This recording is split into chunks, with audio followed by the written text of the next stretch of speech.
சேரர்கள், சோழர்கள், பாண்டியர்கள் அப்படின்னு மூவேந்தர்களுமே தனித்தனியாக ஒரு குறுநில மன்னரை எதிர்த்திருக்காங்க. இன்னைக்கு சிவகங்கை மாவட்டத்தில் அமைஞ்சிருக்கக்கூடிய பிரான்மலை ஒரு காலத்தில் பரம்புமலை அப்படின்னு அழைக்கப்பட்டிருக்கு. பரம்புமலை ஆட்சி செய்த பாரி, வேல் பாரி வீரம், கொடை, அர்ப்பணிப்பு அப்படின்னு அனைத்திலும் சிறந்து விளங்கியிருக்காரு.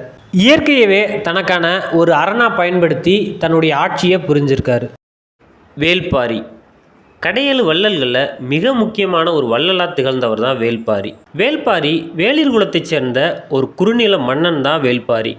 பரம்புமலையும் அதை சுற்றியுள்ள 300க்கும் மேற்பட்ட கிராமங்களையும் சேர்த்து பரம்பு நாட்டை ஆட்சி செய்கிறாரு.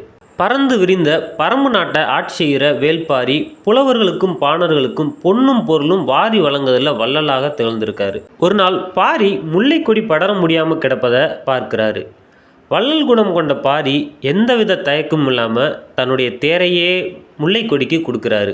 இந்த நிகழ்விலிருந்து முல்லைக்கு தேர் கொடுத்தான் பாரி வள்ளல் அப்படின்னு அழைக்கப்படுறாரு. ஆனால் பரம்பு நாட்டு மக்கள் இந்த ஒரு செயலை பொருட்டாவே நினைக்கல. ஏன்னா பாரி இதை காட்டிலும் கொடைத்தன்மை வாய்ந்தவன் அப்படின்னு பரம்பு நாட்டு மக்களுக்கு தெரியும். பாண்டி நாட்டை சேர்ந்த கபிலர் பாரியோடைய கொடைத்தன்மையும் நற்செயலையும் பார்த்து வியக்கிறாரு. அதிலிருந்து பாரியோடைய அரசவை புலவராகவும் பாரியோடைய மிக நெருங்கிய நண்பராகவும் கபிலர் மாறுறாரு. புறநானூறு, அகநானூறு, பத்துப்பாட்டு போன்ற சங்க இலக்கியங்களில் வேல்பாரியை பற்றி கபிலர் அவர்கள் பாடியிருக்கிறாரு. பாரியோடைய பரம்பு நாடு பறந்து விரிந்து ஒரு செழிப்பான நாடு தான் பரம்பு நாடு.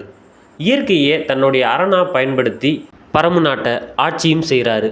எந்த கோட்டைகளும் பெரும் படைகளும் இல்லாத பாரியோடைய பரம்பு நாட்டை அடையணும்னு மூவேந்தர்களான சேர, சோழ, பாண்டியர்கள்னு மூவேந்தர்களும் பரம்பு நாட்டு மீது போர் தொடுக்கிறாங்க.